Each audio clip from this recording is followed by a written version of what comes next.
It's the Fisherman's Catch Coaches Show on Eagle Country 103.9. Each week, we preview and review all the stories in Ilwaco High School athletics. Now let's take the field, tee up, hit the mat, and settle into the starting blocks for the Fisherman's Catch Coaches Show on Eagle Country 103.9.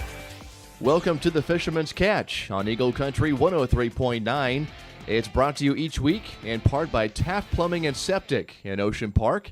It's a weekly chat here with Kevin McNulty, the Ilwaco High School Athletic Director, about all things fisherman sports. And we're getting kind of into the middle part of the fall sports season now at Ilwaco High School. And we're going to be talking about the fisherman football team and also get into the volleyball and cross-country schedule later on in the show. But, Coach, as always, let's start the show off by talking about the fisherman football team playing well right now with their third win in a row on Friday. Let's get your thoughts on this win over Raymond. It was a great win. It was really something to watch. We started out, getting behind and having to rally and come back, and great second half. So all in all, it was one of the better wins that we've had, and definitely the best win that we've had this season, just because of the situation we were put in and the obstacles and adversity that we had to overcome. So we're excited. Our kids are excited. Our coaches are excited. And our crowd was excited. So lots of comments going around about Ilwaco football, and proud of the kids and just proud of everybody involved. And last week, you were kind of telling me how you're kind of still looking for that first complete football game. So did it feel like this was kind of the most complete game so far this year? Well, it was complete in the sense that we competed for the entire game. Yeah. Not to the level that we're still able to play, but we did play a solid football game. We started out the game, we traded back and forth, three and out. They ended up going down and kicking a long field goal. Great defensive stand, and forced them to the field goal. And a little bit later, they scored a touchdown, and we were down, a couple scores by that point. We come back and scored, making it 9-7, and then it actually ended up taking the lead. And right before half, we gave it up 17-14. We entered the halftime, and we made a couple slight adjustments, but nothing super significant other than, the kids felt like we could play football. Mm-hmm. And, that we just needed to shore up a couple things, sustain some blocks, continue to do what we were doing defensively, and stop the Jace Duckworth, their running back, who was tearing us up a little bit in the first quarter. And we made some of those adjustments. Everything was fairly calm in the locker room, just talking about here's what we need to do. We entered the second half. We recovered the onside kick. That always helps. Mm-hmm. And we put a drive together and went down and scored and took the lead, and then kicked off a little pooch kick. Kid didn't field it. We did. Again, we got it, went down and scored, and things started going in our favor. We caused a couple more turnovers, another one on a kickoff, believe it or not, and a punt return. We were able to get down and cover it. So special teams played a big part. It was fun because all components, all facets of the game, it wasn't offense, it wasn't defense, it wasn't special teams, it was all of them in combination. So we had a large number of kids contributing to the success of our team, and that's essentially what our team is, a group of young men working together for a common goal. It was fun to watch. There was excitement, and we got to the fourth quarter. Kids looked at the clock. We're huddled on the sideline, and we said we need to put a drive here. We just need to put a drive together, eat some clock, meaning we're going to pound the football. We're going to run it right down their throat. And we ended up getting in a couple situations that looked a little sketchy. We were 3rd and 4, and Brandon McMullen stepped forward, getting some hard-fought yards. We continued to move the sticks. We had so many kids play a huge role in the game. whether they are on the offensive side, defense, or special teams. We had obviously some recoveries. Our onside kickoff group is getting down there. Our kicker, Georgie Galvan, is getting pretty good at kicking the ball, either right foot, left foot, just over the front line or right at somebody. And we're hustling down and getting on that. So that's an area that we've improved. Defensively, Coach Enos and staff have a great game plan put in. Sometimes it takes a little while to execute, make some adjustments, and we did so. We were able to shut down some of their stuff, and when we got to the fourth quarter and we had forced them out of their comfort area and they had to start throwing the ball, we felt pretty good because that's not their strength. Again, Brandon McMullen led us on defense. Marcelo Lazaro played an outstanding game on the defensive line. And Tennyson Ramsey did a nice job at outside backer.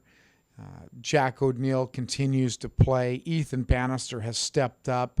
Didn't start early in the year on defense, but is now at the safety position and doing a nice job. And then our sophomores out on the edge did a nice job in Alex Kino and Trenton Cox at corner position. So we're getting better. Offensively, we had some great drives. Jack O'Neill played an absolutely tremendous game. We used him in some areas maybe that we haven't used this year or shown, and we ran a little outside veer and midline option, and Jack was taking the ball and tucking it up in there, getting some hard-fought yards, and actually broke one for 38 yards in fourth quarter into third. And that was kind of the one that sealed the deal for us. And so he threw the ball well. We didn't throw a tremendous amount. I believe we threw 16 times.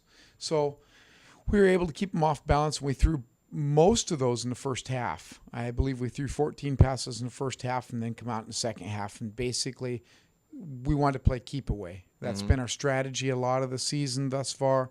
And we were able to do so and make things happen and have a great celebration after the game. All right, a lot of good contributions from the whole team on Friday, and that resulted in another Ilwaco Fisherman football win.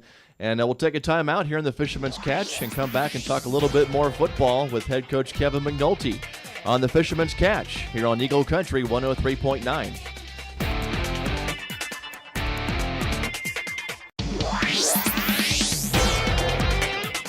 And welcome back to the Fisherman's Catch on Eagle Country 103.9, brought to you in part each week by Taft Plumbing and Septic in Ocean Park. And I'm Sean O'Connor in the office of Kevin McNulty, the Ilwaco High School Athletic Director, and we're talking about all things Fisherman Fall sports this week.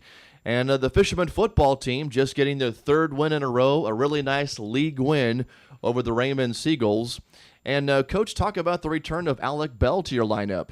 Well, Alec played in a very, very limited amount. He had about 8 snaps and really, quite honestly, probably wouldn't have received those had not Brandon McMullen got a hit in the ribs, and I ended up taking him out for a little bit just to check on him and inserted Alec. But the thing that I did notice, as soon as Alec entered the game, their defense started focusing on him right away. You know, Alec has been nursing a hamstring and hadn't played for a few weeks. So wanted to play him in the first half if we had to play him at all. And the reason being he's good and warm in the first half. I didn't want him to sit through halftime and come back out and tweak the hamstring again. So we did use him there a little bit in the second quarter. We gave him the ball a couple times just to keep the defense aware of that he was in the game. But really what we did and what Alec brought is his reputation. And so defenses focus on him. We made a little fake in there and ran option on the outside. A lot of people went in and tackled Alec, and that's exactly what we wanted to happen. So he is more of a decoy than anything else. He did touch the ball 5 times, and he did end up getting a score for us down there at the 1-yard line. And when you need, those yards, you put your 5'8", 225-pound fullback in there. And so he will see more snaps this week. he was limited last week in the snaps just because the week of practice, it didn't feel like he was ready to go full tilt and see a full game. So we'll work into that, and hopefully this week he is ready to go and has a week of practice under his belt and has taken a few shots and understands, whenever you have an injury like that, you have to be tested a little bit to see that you're actually have the confidence in it. And that's the biggest thing I noticed about Alec last week, is that he is still unsure of whether he's fully able to go. Yeah. And, it's no different than the Seahawks and Jimmy Graham getting hit with the knee and realizing, hey, I made it through, I'm all right. And the same type of thing needs to happen to Alec, and understand that I get an open field and I run and I'm not going to pull that thing again, and I'm set to go. And so we do need him this week. We're preparing for a hard-fought game away. So, yeah, it was nice to have him back and have his leadership, and, of course, have the defense focus on him a little bit too. Yeah, so he had a really big impact in the game, even in a somewhat limited role. And now you do look forward to another really good league opponent in Willapa Valley this week on the road. So let's talk about what you're expecting from this matchup.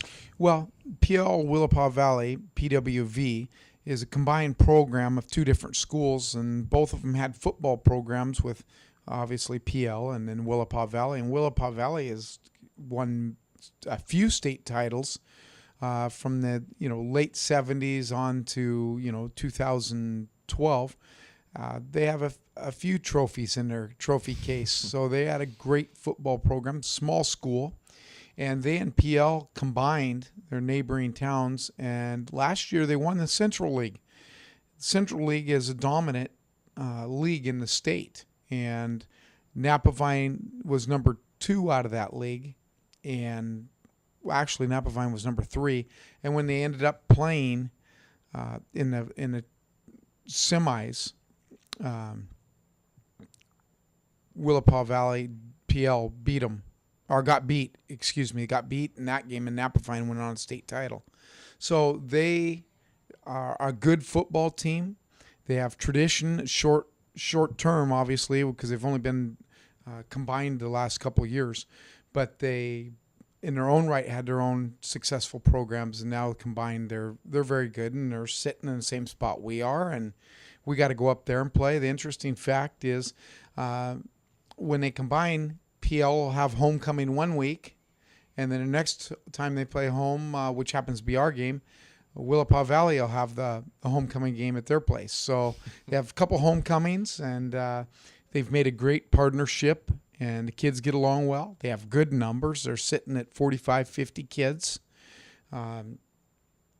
Kids that have been around the game understand what it's like to compete. Relatives that have competed, relatives that have been on state title football teams. So really a good opponent. And, they run the offense that Valley had ran for years, and defense as well. So we know what we're going to see. They have some good backs. They have a kid that's very similar to Alec Bell, a little bit lighter. He's 190 pounds, but he's got some great quicks and some great power. And then they have another kid that has really good speed. They're primarily a running attack, and we're going to be facing some big kids. Their defensive tackles, a 6'4", 280-pound stallion, and he's for real. He's real. Big kid. But he's a little bit smaller than the other defensive tackle, believe it or not. Wow. That's about a 6'5" kid and 380. Whoa. And actually moves okay. Wow. So they have some big boys on a defensive line, and we're going to be across from our guards, and our guards aren't super big. We got Royce Murray, he's 5'5" and 160, and their other one is 5'10", 180. So they're going to have their hands full. We're going to have to help them out. The kid that's kind of scary is the 6'4", 280. That kid has a motor on him, and he plays, and he's very aggressive, and he likes to penetrate. So we're going to have to be prepared for them defensively as well as offensively. Wow, yeah, that's going to be a really good challenge here with Willapa Valley coming up on Friday night. It's going to be their third league game. So far, so good in league play. And going to be really interesting to see how that one plays out Friday. We'll take another time out here on the Fisherman's Catch and come back and finish up this week's show with a little bit more football chat and then talk about the latest from the volleyball and cross-country teams. It's the Fisherman's Catch with Kevin McNulty here on Eagle Country 103.9.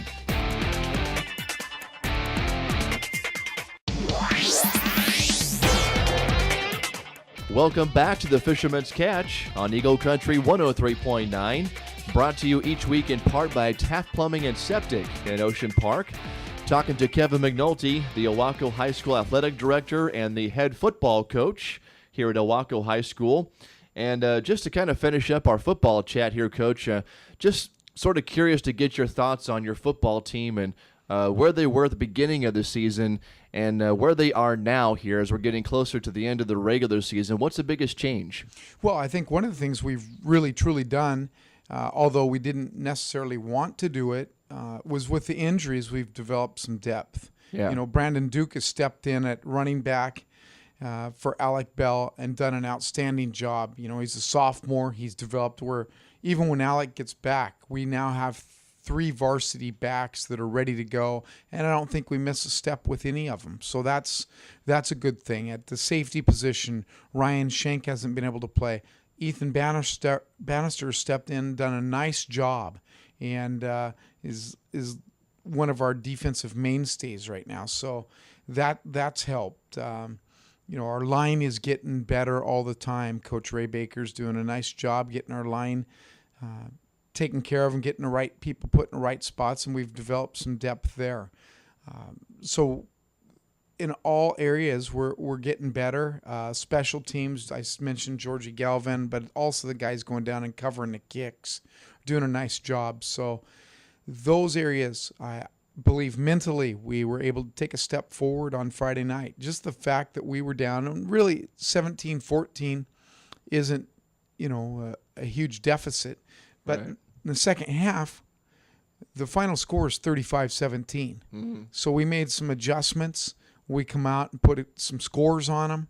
And, you know, to see the growth that way and the kids to feel good and our coaches to feel good about having the plan implemented and executing that is a good thing. And we're going to have to do the same thing against, you know, PWV. We're going to have to play 4 quarters of football, and it would be nice to possess the ball a large portion of the game. And that's, again, our strategy. We got to be able to mix up run and pass. It'd be nice to get some onside kicks again. Yeah. And it'd be nice for our defense. This is a big test for them because they have a couple backs and a very solid line. It's going to be a good football game. They have tradition. They're used to winning. Here we come, and we've gained confidence. We're a better football team. Yeah, it should be a really good game between 2 good league opponents this Friday. And that's going to be a road game at Willapa Valley for the Fisherman football team. So let's move on now to the volleyball schedule and see how they've been doing. Well, volleyball played a couple times last week, and we played on Tuesday up at Ocosta, and hard-fought games, but didn't go in our favor and ended up 3-0 in favor of Ocosta. We come home on Thursday, and we played Chief Leshai. We returned the favor to the traveling school and sent them home 3-0. Had the weekend off, and this week we play Willapa Valley. It'll be at Willapa Valley. And then on Thursday, we host Raymond. So those are 2 league games. They're important for our program. And, you know, right now, the way the district tournament's set up for volleyball, the top 7 teams out of our league, out of the Pacific, move on and out of a 10-team league. So we're sitting at 7 right now. These will be big games, and we're 1-2 in league and 4-4 overall. So that's kind of where we're sitting volleyball. We've been in some games that we come out on the wrong end of them, but our girls continue to gain confidence and play well. We're getting to be a better team. The more we play, the better we get. Yeah, and I mean, it kind of sounds like with the experience that they have and and the opponents they've been facing, this is about where they were expecting to be, right? Absolutely. There's, we are in a spot. We want to be at the district tournament. Yeah. We're even up, season wise, 4-4. So that's about where we expected things to go, and we've got some matches we can win here and put us in a situation to be in that district tournament. Just about 2 weeks left in the regular season, about that? Yes. Somewhere around there? Yes. Our final game, volleyball, is October 26th. So we're getting there. It's hard to believe that here we are, second week in October. So. Yeah, going by pretty fast. And the cross-country schedule also is getting towards the end of that. So what have they been up to recently? Cross-country competed last week at Northwest Christian, which is one of the best meets around the area. The Northwest Christian really has a tremendous cross-country program. And so therefore, when they host a meet, they get some of the better teams to show up, and it's a good meet. They dominated, by the way. They're very good, and it was all different size schools. Northwest Christian on the boys' side was first, Timberline was second, North Thurston was third, etc. Ilwaco was sixth in the boys. So that's kind of give you an idea that the double and triple A schools were at the meet as well, and Northwest Christian dominated the meet. On the girls' side, Northwest Christian girls were also first, followed by Rainier girls, and Ilwaco girls were third. Nice. So we had a good showing. Eliza Bannister was 11th overall on the girls' side, and she continues to have a great season.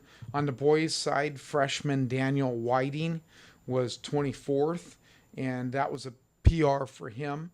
And, we're getting better and getting towards that time. It's really hard to believe that cross country is, on a wind down. When you look at it, we've got a meet this week, Tuesday. We have a meet, and then after that, we're at the Pacific League Championships next week. Wow. And district meet after that. So we're winding down across country. Their state meets November 5th. So we're getting there. It's hard to believe that it's wrapping up, but it is. And we have a great shot, I believe, with our cross country team to get a boys and a girls team to the state meet if things go well. Wow. And that's great news for our school and our community, and Coach Taylor and her squad. So we're excited about that. Yeah, a lot of excitement behind the cross-country team doing pretty well. And volleyball team is hanging in there, trying to make the postseason. And the football team is in really great shape right now. They're going for their fourth win in a row here this coming Friday against a good Willapa Valley team. Well, that's going to do it here for the Fisherman's Catch for another week. And we'll talk more football, volleyball, and cross-country next Wednesday night with Kevin McNulty here on the Fisherman's Catch on Eagle Country 103.9. This has been the Fisherman's Catch Coaches Show on Eagle Country 103.9. Join us each week during the school year at 6 p.m. Wednesdays as we take a closer look at Ilwaco High School athletics on Eagle Country 103.9.